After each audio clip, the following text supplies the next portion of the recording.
Hello everyone, welcome to my YouTube channel. Fertiliser and manure के बीच में difference हमने पढ़ लिया था। आज स्टार्ट कर रही हूँ advantages of manure. The organic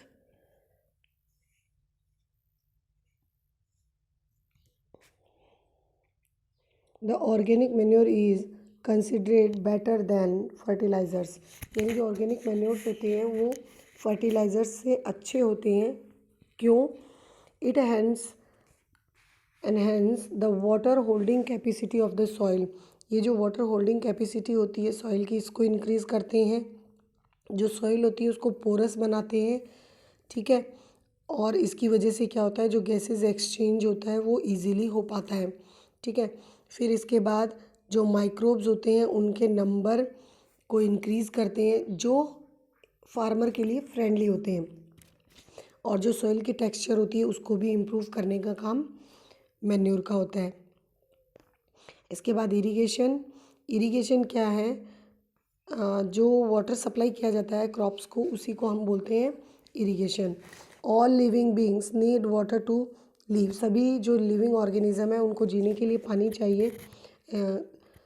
और पानी जो है वो प्रॉपर ग्रोथ एंड डेवलपमेंट के लिए भी बहुत ज़रूरी होता है। और ये जो वाटर होता है वो क्या होता है, प्लांट की रूट्स के थ्रू एब्जॉर्ब किया जाता है।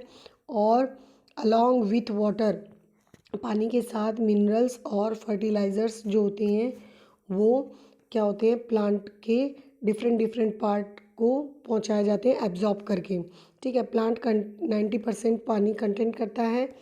और water is essential because germination of seed, यानी जो सीड है उसका जो जर्मिनेशन है वो पानी की एब्सेंस में संभव नहीं है, क्योंकि ड्राई कंडीशन में ये जर्मिनेट नहीं होते हैं। हम लोगों ने 5th क्लास में पढ़ा होगा कि जो नेसेसरी कंडीशन होती हैं जर्मिनेशन ऑफ सीड में, उसमें one of the most important part कौन सा आता है? वाटर। न्यूट्रिएंट्स जो होते हैं वो पानी के अंदर डिज़ोल्व होते हैं और वो क्या किए जाते हैं, प्लांट के पार्ट्स को ट्रांसपोर्ट किए जाते हैं। Next, water also protect the crop. जो क्रॉप होती है उसको प्रोटेक्शन कौन देता है? क्रॉप देता है। जो क्रॉप होती है उसको प्रोटेक्शन कौन देता है? वाटर। किससे देता है? फ्रॉस्ट एंड हॉट से। मतलब फ्रॉस्ट का मतलब होता है पाला, जो बर्फ़ जमती है ना, बर्फ़ जम जाती है, बर्फ़ की सफ़ेद चादर जम जाती है सर्दियों में फसल के ऊपर, या फिर हल्की हल्की जो बूंदें होती हैं वही आइस में कन्वर्ट हो जाती हैं, उसे कहते हैं फ्रॉस्ट। और हॉट एयर, गर्म हवा से बचाता है। जो टू मेंटेन द मॉइस्चर, जो सॉइल की जो मॉइस्चर होती है उसको मेंटेन बना करके रखना, क्रॉप को हेल्दी ग्रो करवाना। और ये किस वजह से संभव होता है? रेगुलर अगर आप क्या करते हो, पानी देते हो फील्ड के अंदर, तब ये चीज़ें संभव हो पाती हैं। कौन कौन सी? एक तो सॉइल की मॉइस्चर बनाए रखना और क्रॉप को हेल्दी ग्रो करवाना। The supply of water to the crop at regular interval is called irrigation. यानी अगर क्रॉप को हम रेगुलर इंटरवल पे क्या देते हैं, पानी सप्लाई करते हैं, तो वो क्या कहलाता है? इरीगेशन।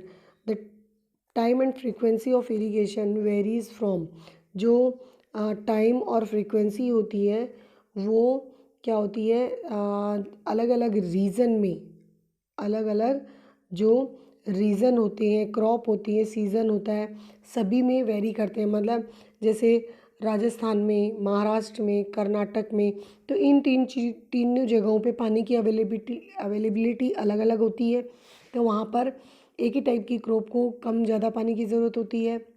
और सीज़न में भी अलग अलग पानी की ज़रूरत पड़ती है। सीजनेबल भी पानी हम कम ज़्यादा देते हैं, जैसे गर्मियों में ज़्यादा पानी लगता है, सर्दियों में कम लगता है, बारिश में भी कम लगता है, ठीक है। In summer the frequency of watering is higher.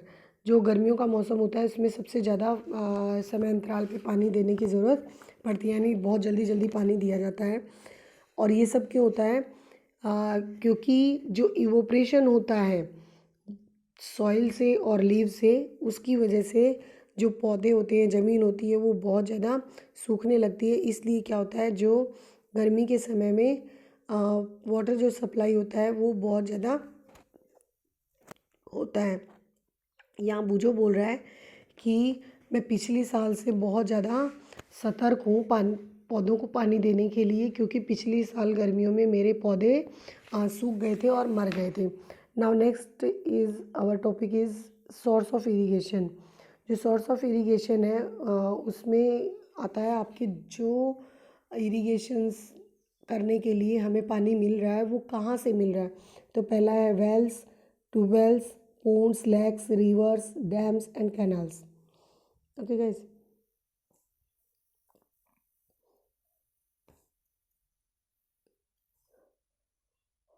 Traditional method of irrigation. Traditional method of irrigation में क्या होता है कि जो लेक, वेल और कैनल से जो पानी होता है उसको डिफरेंट डिफरेंट मेथड से क्या किया जाता है, बाहर निकाला जाता है, और ये डिफरेंट रीजन में अलग अलग तरीके से किया जाता है।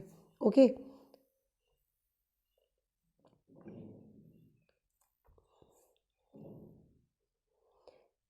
इसके लिए कैटल और जो ह्यूमन बींग्स होते हैं उनका यूज़ किया जाता है इस मेथड के लिए, इस पानी को निकालने के लिए। इसलिए ये जो मेथड होता है सबसे चीप होता है और लेस एफिशिएंस यानी बहुत ही कम उपयोगी होता है। The various traditional way are, जो ट्रेडिशनल मेथड है वो कौन कौन से हैं, मोट, चेन, दो और हैं आगे, मोट, चेन और चैन पंप और ढलकी राहत, ढलकी एंड राहत। देखिए आप लोगों को इसका डायग्राम दिखा देती हूँ। ये तो मोट है, ये डायग्राम हमारा मोट का है। नेक्स्ट ये चेन पंप है, ये ढलकी है और ये राहत है। Okay pump are commonly used for the lifting water. जो पंप होते हैं उनसे पानी उठाया जाता है, पानी को ऊपर की साइड लाया जाता है। और इसके लिए क्या किसका किसका यूज़ किया जाता है, पंप में किसका यूज़ किया जाता है, डीजल, बायोगैस, इलेक्ट्रिसिटी और सोलर एनर्जी का यूज़ किया जाता है, जिससे कि वो पंप है वो रन कर सके, चल सके। Modern method of irrigation. Modern method of irrigation में जो पानी है वो जो पौधों को सप्लाई किया जाता है उसके बारे में दे रखा है कि जो प्लांट है उनको उनकी वैरायटी के आधार पर किस तरीके से कौन कौन से मेथड से पानी सप्लाई किया जाता है। तो फर्स्ट यहाँ पर आता है modern method of irrigation help us to use water economically. जो मॉडर्न मेथड है वो हमें क्या सिखाता है कि हमें पानी को सतर्कतापूर्वक या फिर इकोनॉमिकली यूज़ करना है, यानी हमें आगे का सोचकर उसको यूज़ करना होगा। The main method used are as follows. कौन कौन से होते हैं, स्प्रिंकलर मेथड। स्प्रिंकलर मेथड में क्या होता है कि मेन पाइप होता है एक, और उसमें बहुत सारे पाइप जो होते हैं वो परपेंडिकुलर लगे हुए होते हैं और उसमें नोज़ल लगी हुई होती है जिससे पानी स्प्रेड किया जाता है। वही इस पैराग्राफ में दिया हुआ है, एक बार देख लेते हैं।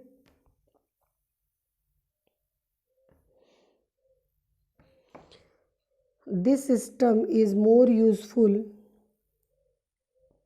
on the uneven land where sufficient water is not available। यानी ऐसी जगह जहाँ पर पानी बहुत कम मात्रा में या नहीं लेस अमाउंट में पानी प्रेजेंट होता है वहाँ पर ये बहुत ज़्यादा यूज़फुल होते हैं। The perpendicular pipes having rotating nozzle on crops, यानी जो परपेंडिकुलर पाइप होता है उसके पास बहुत सारी नोज़ल्स लगी हुई होती हैं, ठीक है। Are joint to the main pipe, ये मेन पाइप है, मैंने आप लोगों को बताया था कि इस तरीके से मेन पाइप होता है, उस पर परपेंडिकुलर ये पाइप लगे होते हैं और यहाँ पर नोज़ल्स जुड़ी हुई होती हैं।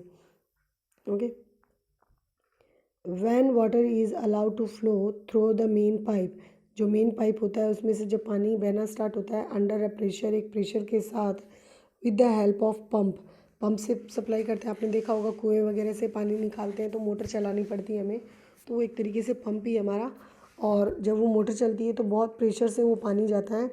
It escape from the rotating nozzles, यानी ये जो पानी होता है मेन पाइप से होते हुए कहाँ जाता है, हमारे परपेंडिकुलर पाइप और नोजल तक पहुँचता है। It gets sprinkled on the crop as if it is raining, यानी बारिश की तरीके से ये स्प्रिंकल किया जाता है क्रॉप के ऊपर।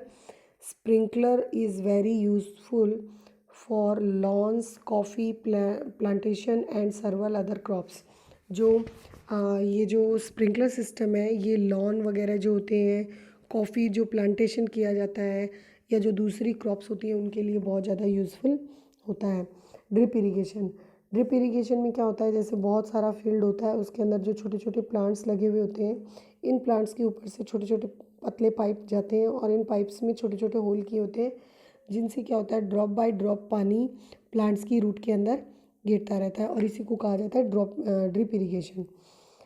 इन this system the water falls drop by drop directly near the roots. जो इस सिस्टम में क्या होता है, जो पानी है वो रूट प्लांट की रूट्स के पास ड्रॉप बाय ड्रॉप गिराया जाता है। So it is called drip irrigation. It is the best technique for watering fruits, plants, garden and trees etcetera, यानी जो फ्रूट प्लांट होते हैं, गार्डन्स जो होते हैं और ट्रीज़ जो होते हैं वहाँ पर इस मेथड से पानी देना बहुत अच्छा होता है। इससे क्या होता है, water is not waste at all, पानी इससे बर्बाद नहीं होता है। और ये क्या है, it is a boon in the region where availability of water is poor, जहाँ पर पानी की उपलब्धता बहुत कम है वहाँ उन जगहों के लिए ये मेथड जो है वो वरदान साबित हुआ है। ये देखिए ड्रिप इरिगेशन का एग्जाम्पल है।